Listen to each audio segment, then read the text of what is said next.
이제 본격적으로 섹터 이야기 가보도록 하겠습니다. 자, 두 분께서 오늘 움직이는 섹터 어떤 섹터가 좀 괜찮다라고 보고 가지고 오셨는지 함께 화면으로 확인부터 해보도록 하겠습니다. 화면 보시죠. 네, 오늘 일단 김주은 팀장님은요, 건설 기계 업종 갖고 오셨고요. 그리고 김민수 대표님은 화학 업종 가지고 와주셨습니다. 일단 화학 얘기부터 한번 들어보도록 할까요? 화학 얘기 방금 해주셨잖아요. LG화학 같은 경우는 좀 배터리 이슈로 조금 주춤하고 있다라고 했는데 오늘 또 금호석유 같은 것도 잘 오르고 있고 화학 섹터 왜 오늘 가지고 와주셨는지 이야기 들어볼게요. 네, 원래 팀장님 시키시고 저 해야 되는 거 아닙니까? 여기 순서대로 제가 알겠습니다. 원고 순서대로. 그대로. 순서대로 나오고 알겠습니다. 있습니다. 그 순서에 맞춰서. 저도 공평합니다. 네, 알겠습니다. 네. 화학 섹터를 가지고 왔는데 막 말씀드리는 순간 시장이 마이너스 났네요. 또 파랗게 그러네요. 조금 기분이 안 좋습니다. 네. 그러게요. 다시 올려주세요. 네, 올려가기를 바라면서 일단 화학 섹터를 말씀드리는 것은 일단 크게는 경기민감의 대표 섹터죠. 네. 요즘에 경기민감 좀 어렵게 생각하지 마시고 철강, 화학, 건설, 기계, 또 건자재, 이런 또 조선까지 이런 쪽의 전반적인 굴뚝 산업들이 시장에서 부각을 받고 있는데 화학 쪽은 대표적으로 그렇습니다. 일단 유가가 올라가죠. 네. 그러다 보니까 그에 따라서 또 그동안 이제 쇼티지 얘기가 상당히 많은데 쇼티지가 잘 발생하고 있는 대표적인 섹터가 이쪽이다. 관점 쪽에서 일단 공급이 충분히 못 따라가다 보니까 제품 가격, 즉 저희가 조금 약간 어려운 얘기로 하면 스프레드라고 그러죠. 네. 그러니까 즉 제품 가격이 이만큼 벌어져서 오히려 이를 생산하는 업체들은 상당히 좋은 호황기를 구가한다라고 하는 쪽이 이 화학 섹터라고 보시면 될 것 같습니다. 그러다 보니까 모든 화학 제품이 다 그러냐라고 말씀하시게 되면은 다는 아니라고 볼 수 있습니다. 한 80~90%는 여기에 해당된다라고 보시는데 그 중에서 거기에 어떤 최근에 제품 가격들의 강세가 뚜렷하게 맞아가는 쪽이 오히려 수요까지 받쳐준다. 더할 나위 없이 좋겠죠. 그런 대표 주자가 최근엔 금호석유 같은 경우 방금 말씀을 하셨는데 이쪽 같은 경우 쉽게 말씀드리면은 한 지난주까지는 또 그 조카의 난이죠. 그것 때문에 주중 때 얘기가 많았다가 오늘은 또 정리가 좀 됐다고 하더라고요. 그렇죠. 정리가 돼가면서 또 오늘 K증권, 또 H증권 여기서 리포트를 아주 세게 불렀습니다. 네. 기존도 한 40만 원대 있던 회사를 목표가를 한 100만 원대로 100만 원까지요? 90만 원, 100만 원 막 이렇게 나옵니다, 이제는요. 세게 불렀네요. 그러다 보니까 이런 높은 목표가가 갈 때 저희가 목표가는 중요한 게 아닙니다. 근데 그렇게 목표가를 강하게 가져가는 배경은 그만큼 실적이 좋다라는 쪽에 대한 변화다 보니까 변화를 이제 맞아가면서 이제 주가는 움직이는데 그렇다고 이제 지금 장중의 고가를 유지는 못하죠. 그런 만큼 일단 확인할 부분들은 다른 것보다 실적 봐야 되겠죠. 그래서 실적 흐름들이 특히 금호석유 같은 경우는 대표적으로 저희가 많이 얘기하는 NB 라텍스라고 그러죠. 한마디로 얘기하면 메스 할 때 끼는 장갑. 메스 할 때 끼는 장갑. 메스가 아니고요. 메스는 철강주인가요? 네, 죄송합니다만. 메탈로, 그렇죠. 그래서 이제 그럴 때 많이 쓰는데 유심히 보시게 되면은 이런 의료용 장갑이 이제는 음식점에도 씁니다. 음식점에도 가 보시면은 이제 코로나19 때문에 이제 좀 위생이 조금 빡빡해졌죠, 보면은. 그렇죠. 그러다 보니까 거기도 많이 쓰고 하다 보니까 수급이 타이트하죠. 이런 쪽에서 변화가 먼저 이어지다가 그 밖에 나오는 여러 가지 제품들도 타이어 코드부터 에폭시 수지 모두 다 금호석유화학이 지금 어떤 스프레드가 상당히 좋기 때문에 실적에 대한 자신감이 크다고 봐야 될 것 같고요. 이런 차원이라고 하게 되면 당연히 관심은 가지시되 그렇다고 주가가 한 단계 레벨업이 된 마당에 쫓아가기는 살짝 또 부담스럽죠. 그러다 보니까 어떤 눌림목 나온다. 그러면 한번 사볼 필요가 있다는 점에서 화학 섹터도 중요한 경기 민감주의 하나다라고 보셨으면 좋겠습니다. 좋습니다. 아까 말씀하신 거랑 완전 일맥상통하는 이야기를 주셨어요. 일단은 경기 민감주의 대표적인 화학 섹터 조금 더 지켜보는 게 좋겠고 일단은 눌림목일 때 모아가도 괜찮다라는 이야기 금호석유를 빗대서 이야기 들어보았습니다. 잘 들어봤고요.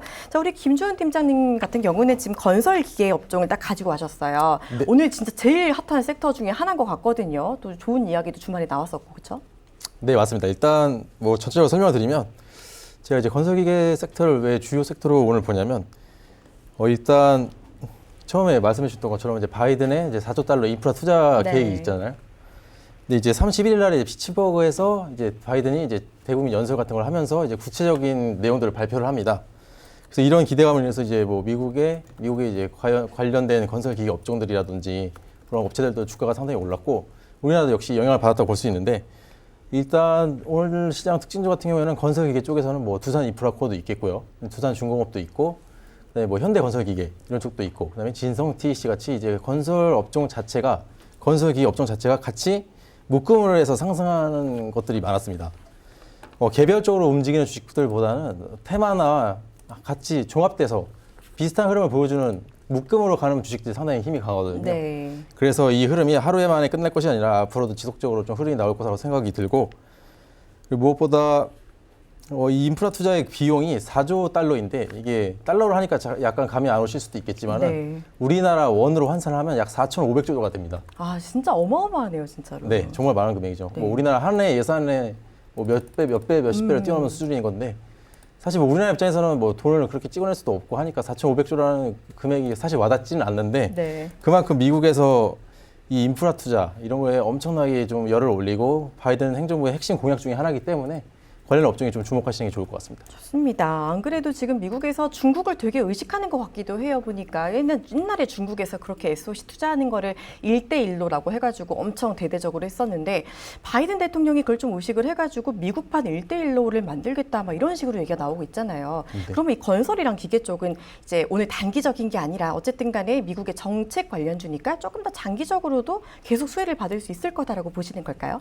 네, 맞습니다. 일단 건설 기계 쪽 같은 경우에는 뭐 인프라 투자의 한 부분일 뿐이고 사실 모두 다는 아닙니다. 그러나 뭐 건설 기계 쪽에서 일단 도로나 뭐 도로 정비라든지 혹은 뭐 또 그 외에 뭐 5G 그리고 그다음에 5G 뭐 재생에너지 이런 쪽으로 네. 인프라 투자를 모두 다 하고 있는 상황인데, 도로랑 이 건설 기계는 그거의 초석이라고 보시면 돼요. 그렇죠. 그렇기 때문에 이 초석이 일단 단단해야 하고 어느 정도 완성이 돼야지 뭐 5G나 풍력까지도 인프라 투자를 할 수 있는 거기 때문에 앞으로도 지속 관심을 가져주셔야 될 거라고 생각합니다. 네, 좋습니다. 사실 또 뭐 기계가 막 뭘 건서 도로를 깔고 뭘 하고 하는 게 또 하루아침에 또 이루어지는 건 또 아니기도 하고, 워낙에 또 캐파도 큰 부분이기 때문에 이 부분 계속해서 계속 수혜를 받을 수 있다라고 이야기해 주셨습니다. 자, 이렇게 화학 섹터랑 건설 기계 섹터 이야기 들어봤어요. 두 분 좀 어떠세요? 건설 기계 섹터에 대해서 뭐 맞는 말이다, 아니면 뭐 저런 걸 갖고 왔어, 이런 거 뭐 하실 말 있으시면 하셔도 괜찮아요? 그렇게 해도 돼요? 네, 괜찮아요. 네.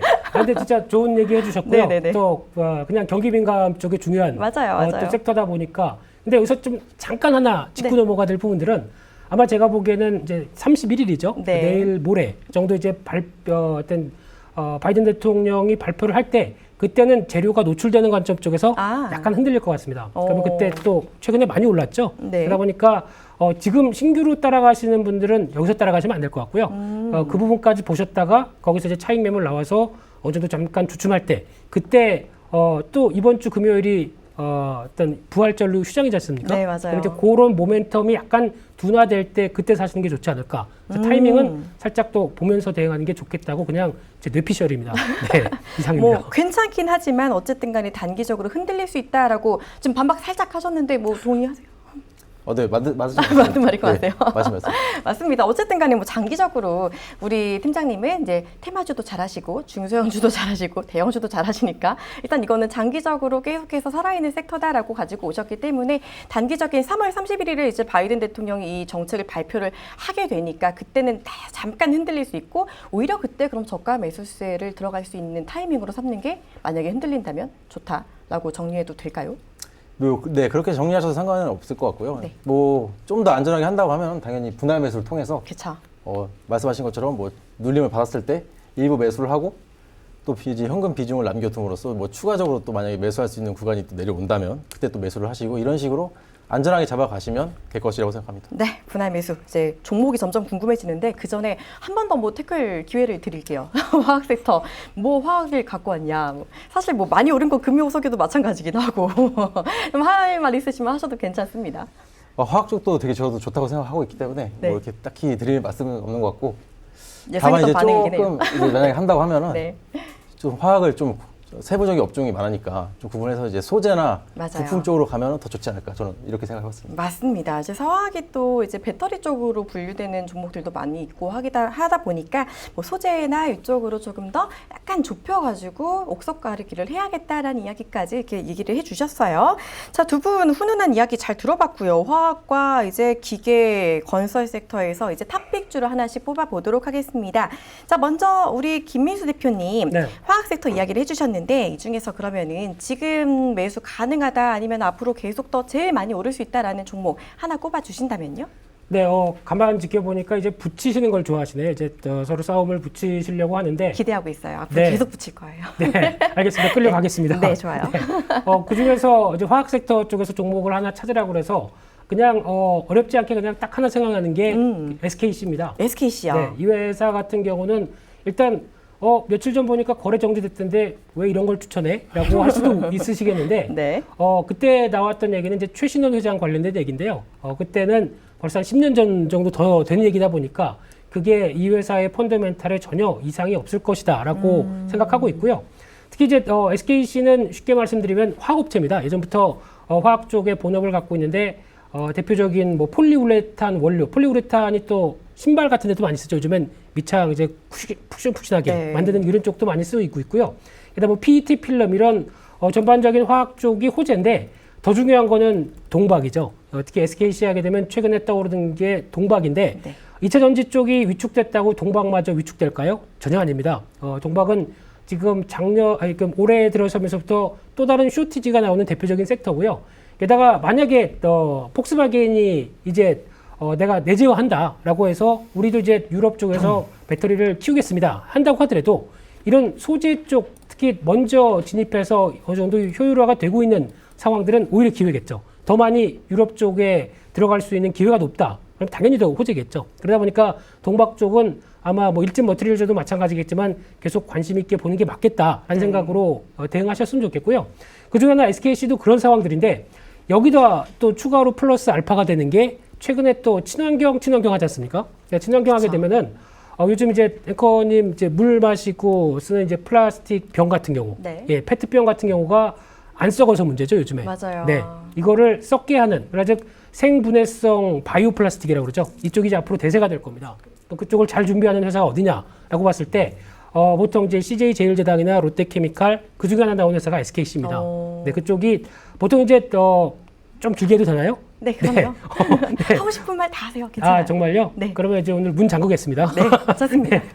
근데 이제 바이오 플라스틱 쪽을 보게 되면 두 가지가 있습니다. PLA가 있고 PHA가 있습니다. 이래서 얘기는 어떤 특정 환경 하에서 어떤 생분해가 되는 쪽이 있고 어느 환경이나 즉 그냥 아무데나 던져놔도 생분해되는 경우가 있고 이 두 가지가 있는데 아직까지는 이런 특정 환경 쪽이 조금 더 우선적으로 들어가는 그런 쪽이 먼저 활발하게 진행이 되고 있는데 그 중에 하나가 지금 SKC가 하는 분야고요. 그래서 아마 성과는 아마 올해 하반기부터도 나올 가능성이 높다는 쪽에 바라보게 되면 신규 성장 동력이겠죠. 그런 관점 쪽에서 변화가 나오게 되면 충분히 어떤 재조명을 받지 않을까. 그러면 높은 PER 줘도 상관없습니다. 그런 쪽의 변화를 한번 지켜보셨으면 좋겠습니다. 네, 좋습니다. 일단 친환경이 사실 요즘 대세잖아요. 바이든 대통령 취임 이후에 더 친환경 관련 이슈가 더 부각이 되고 있기도 하고 이런 부분에 있어서 SKC가 경쟁력이 있다. 그리고 사실 최근에 이 최신원 회장의 비자금 조성 때문에 8일부터 22일까지였나요? 그죠? 꽤 오래 거래 정지가 되어 있었지만 그래도 이 펀더멘탈 자체에 문제가 없기 때문에 오히려 접근해도 괜찮다라는 이야기 들어봤고요. 자, 그러면 가격 전략도 한번 들어볼까요? 네, 가격 전략은 뭐 그렇게 크게 썩 중요하진 않은 것 같고요. 중요해요. 중요한가요? 시청자분들은 네. 내가 뭘 살까, 언제 살까, 언제 팔까 이게 사실 되게 중요하단 말이에요. 그렇군요. 그쵸. 예, 저는 그냥 사고 보는데요. 사고 그다음에 네. 또 얼마에 더 살까 뭐 이렇게 보는데 근데 지금 주가를 보시게 되면 그냥 한 단계 또 거래 정지된 다음에 우려감 때문에 살짝 밀렸다가 바로 복귀됐죠. 그런 네. 상황 쪽에서 아마 한 12만 원대 초반 정도면은 크게 무리 없이 대응하셨으면 좋겠다고 보여지고 있고요. 네. 그림이 좀 작나요? 좀 키울까요? 네. 키워주시면 감사하죠. 네, 더 키우겠습니다. 제가 네. 키가 크기 때문에. 네. 그래서 그렇죠. 우리 검증이 안 돼요. 네, 넘어가겠습니다. 그래서 한 12만 원대 초반 정도면은 충분히 단기 dur리 목적에 접근 가능하리라고 봐야 될 것 같고요. 그런 쪽에서 그냥 동방만 하나만 가지고도 15만 원대는 충분히 갈 수 있는 직전 고점대는 넘어가리라고 생각됩니다. 그렇기 때문에 게다가 이 앞서 말씀드렸던 새로운 바이오 플라스틱 얘기까지 나온다라고 하게 되면 그때는 또 어떤 레벨업 시도가 더 되기 때문에 일단 지금은 1차 목표가 15만 원대로 보셨으면 좋겠고요. 손절가는 일단 지난번 저가를 다시 깬다라고 하게 되면 그때는 또 위험 관리 차원에서 한 10만 5천 원대 정도를 손절가로 말씀드리겠습니다. 네, 좋습니다. 가격 전략은 별로 중요하지 않다라고 말씀해 주셨지만 말씀을 드릴게요. 매수가는 12만 원 초반대 괜찮다. 그리고 1차 목표가는 15만 원 잡아주셨고요. 손절가는 10만 5천 원으로 말씀해 주셨습니다. 일단 이후에 바이오 플라스틱 부분에 대한 이슈가 더 나오면 훨씬 더 올라갈 수 있겠지만 일단은 1차적으로 15만 원 보자라는 이야기 들어봤고요. 자, 우리 김주은 팀장님도 이제 탑픽 꼽아 주셔야겠죠. 건설기계 업종에서 지금 많은 종목들이 성장을 하고 있고 주가 레벨업을 하고 있는 상황인데 어떤 거 제일 좀 마음에 들어 하셨어요? 네, 일단 제가 탑픽 종목으로 선정한 종목은 이제 두산중공업이라는 종목이고요. 두산중공업이요. 네, 뭐 많이들 들어보셨고 다 아시는 네. 종목이라고 생각이 듭니다. 나 한동안 뭐 이제 관심 종목 이런 데서 좀 지우셨다가 요즘에 이제 다시 추가할 만한 사항들이 생겼는데요. 이제 맞아요. 말씀을 드리자면 일단 다들 아시다시피 일단은 뭐 원자력 관련으로 해서 우리나라에서 뭐 원자력 1등 공신 해가지고 이제 뭐 관련 사업이나 이런 부분에 있어서 많이 뭐 원자로라든지 이런 거 만들면서 수주도 많이 하고 그랬었는데 일단 이제 정부 차원에서 이제 탈원전 계획을 계속 세우면서 완전히 이제 정부 정책이랑 반대로 가다 보니까 회사가 이제 좀 쉽지 않았고 이제 구조조정이 계속 있었죠. 그리고 그 과정 중에서는 과거에 주가나 이런 분들이 많이 조정을 받아서 막 몇천 원대까지 떨어지고 그랬던 적이 있었는데 그래서 이제 뭐 3천 원까지도 떨어지고 그랬었고 또 회사가 망하는 거 아니냐 뭐 이런 얘기도 많이 나왔었는데 일단 뭐 작년부터 시작을 해서 일단 구조조정 사업을 이제 계속적으로 벌이고 있었고 다들 아시겠지만 이제 두산 인프라코어 이제 자회사인데 두산중공업이 자회사인데 두산 인프라코어 이제 매각도 이제 현대건설에 현대중공업 쪽에 이제 매각을 하면서 성공을 시켰고 그다음에 뭐 그 외에도 뭐 두산 밥켓이라든지 이런 자회사들 거느리면서 계속 내실을 쌓고 이제 중공업 쪽에서 나온 적자나 이런 걸 메꾸려고 상당히 노력을 했었습니다. 그래서 이번에 좀 성공을 어느 정도 했고 구조조정이 이제 시장에서 봤을 때는 성공적으로 됐다 이렇게 판단하고 있고요. 그렇게 해서 이제 주가는 턴어라운드를 하기 시작해서 이제 과거에 회사 망한 거 아니야 하던 시절에 이제 3,000원 초반대를 지나서 이제는 10,000원을 넘어선 지경까지 왔는데 원래 이 종목 자체의 주가는 10,000원 이상의 단가에 형성이 되어 있었어요. 그러니까 네. 이제 종목이 이제 회사가 정상화되는 시점 안에서는 또 주가가 이제 리밸런식 돼서 더 갈 수 있는 상황이 있다고 저는 보여집니다. 그리고 또 한 가지 주목하실 부분은 이 종목이 뭐 건설기계 업종의 대표 종목이기도 하지만 사실 재생에너지 부분도 연관이 있습니다. 네. 2021년부터 이제 두산중공업에서 원자력이나 이런 부분은 이제 할 수가 없고 당연히 지금 할 수가 없고 그럼 앞으로 해야 될 분야가 뭔가 생각했을 때 해상 풍력 쪽으로 많이 밀고 있거든요. 21년도부터 해상 터빈이나 이런 것도 이제 본격적으로 이제 수주하고 이제 개발하려고 노력을 하면서 이제 재생에너지 쪽에도 굉장히 집중을 하고 있기 때문에 이제 풍력과 이제 건설 기계 쪽 업종에 같은 수혜를 받을 수 있는 상태다. 이렇게 봐주시면 될 것 같습니다. 네, 좋습니다. 진짜 옛날에는 두산중공업이 갖고 있다 하면은 다 막, 어떻게 이런 분위기 되게 많았었잖아요. 근데 진짜 올해 들어서 작년부터였죠. 진짜 분위기가 확 바뀌면서 주가 어느 정도 레벨업이 되고 있는 상황에서 이제는 알터니를 다 빼고 이제 환골탈퇴하는 모습만 기대하고 있다라는 이야기를 좀 해주셨어요. 두산인프라코어 매각 이후에 이제 정말 구조조정 성공 이후 턴어라운드를 기대해 볼 수 있겠다. 그리고 해상과 풀령까지 좀 더 집중할 수 있다면이 앞으로 한 단계 더 레벨업 할 수 있다라고 말씀해 주셨고요. 자, 그럼 아까 가격 전략 얘기해 주셨던가요? 그것도 이제 말씀드려요. 한 번 더 네. 얘기해 주세요. 일단 뭐 매수가 같은 경우에는 현재 이제 13,200원 정도의 형성이 되어 있는데요. 오늘 네. 흐름은 일단 오늘 같은 경우는 뭐 건설기계 업종이 전체적으로 이제 오르다 보니까 같이 올라가는 점이 있고 그래서 일단 매수가를 한다면 일단 13,000 현재가를 포함을 해서 네. 13,800원 정도까지 저는 생각을 할 수가 있을 것 같고요. 당연히 지금부터도 근데 가능하다. 네. 매수하실 때 당연히 뭐 한 방에 매수하시는 게 아니라 네. 분할 매수를 통해서 결정을 하셔야 하고요. 분할 매수 같은 방법 같은 경우에는 뭐 정해진 횟수나 이런 것들은 있는 게 아니고 본인이 편하신 대로 나는 뭐 나눠서 잘게 나눠서 사는 만큼 안정성이 더 크니까 뭐 10번에 나눠서 사겠다. 혹은 나는 그렇게 하면 너무 번거로우니까 뭐 3번 정도에만 나누겠다. 이런 식으로 전략을 세우셔서 뭐 장 오전, 뭐 오후, 그다음에 장 마감 이런 식으로 나눠서 사셔도 되겠고요. 하루에 이렇게. 네, 그렇게 매수할 수도 있고, 괜찮네요. 혹은 뭐 오늘 조금, 뭐 나중에 내려갔을 때 또 다음 날이나 다다음 날에 또 일부 이런 식으로 하실 수도 있고. 그렇게 해서 이제 목표가 같은 경우는 1차적으로는 14,500원 정도 보고 있고, 네. 2차적으로는 이제 15,500원 정도로 생각을 하고 있습니다. 네. 왜냐하면 이 종목 같은 경우에는 예전에 이 단가에 있었던 시절이 있었기 때문에 그 단가에 가격 형성되었을 때 거래가 활발하게 일어나면서 이제 매물이라고 하죠. 그 구간에 물려 있는 분들이나 그 구간에 아직도 가지고 계신 분들이 있어요. 그렇기 때문에 이 구간들을 도달을 한다면 약간 윗꼬리가 달리면서 좀 차익 매물 실현이 나올 가능성이 높습니다. 그렇죠, 그렇죠. 네, 그렇기 때문에 목표가를 이제 그 정도만 잡아주시고 추후에 뭐 더 보고 싶으시면 이제 거기 도달했을 때 일차적으로 빼신 후에 거기에서 이제 크게 이탈을 하지 않고 또 올라오는 흐름이 있다고 한다면 그때는 매물 소화가 1차적으로 되는 거니까 잡으셔도 괜찮을 것 같습니다. 네, 좋습니다. 일단은 매수가 지금도 매수 가능하다 하지만 뭐 한 번에 다 들어가 보기보다는 분할 매수를 접근하자라고 이야기해 주셨고 1차 목표가 한 14,500원에서 2차 15,500원까지 한번 잡아주셨습니다. 자, 그럼 궁금하게 생겼는데요. 우리 팀장님은 그럼 한 종목당 비중을 어느 정도로 해가지고 포트를 좀 편입하시는 편이에요?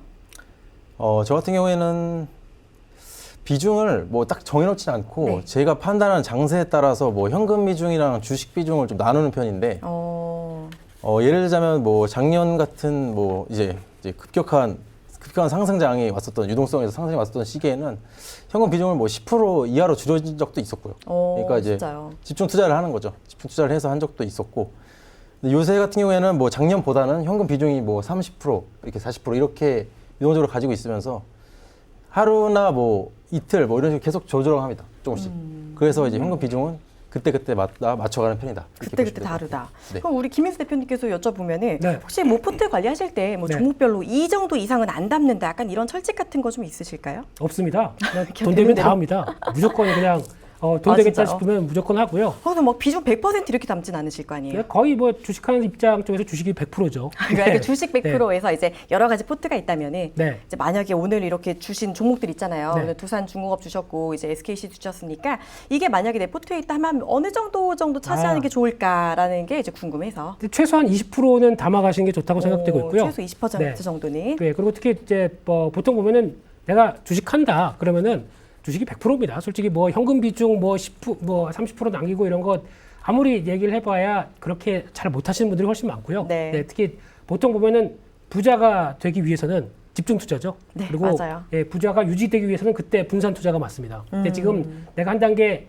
어떤 내 자산을 레벨업 시키겠다라고 그쵸. 하게 되면 일단 진짜 보고 있던 종목 그리고 이거 실적부터 여러 가지 다 따진 다음에 가능성이 있다고 하게 되면 그만큼 또 공부를 열심히 하셔야겠죠. 그러면 집중적으로 투자하는 게 가장 맞고요. 네, 그 이유는 좀 이만큼 내 자산이 벌어졌다 그러면은 이걸 지켜야겠다라고 하게 되면 분산 투자해야죠. 네, 그런 쪽으로 보셨으면 좋겠습니다. 좋습니다. 성장하기 위해서는 조금 더 비중 몰아주시고 그리고 어느 정도 내 자산을 유지시키기 위해서는 어느 정도 약간의 이제 분산 투자를 하는 게 좋겠다라는 이야기까지 들어봤습니다. 자, 이렇게 화학 섹터 그리고 건설 기계 업종 그리고 SKC 두산중공업까지 이야기 들어봤습니다. 자, 오늘 두 분 나와주셔서 고맙습니다. 다음에 또 뵐게요.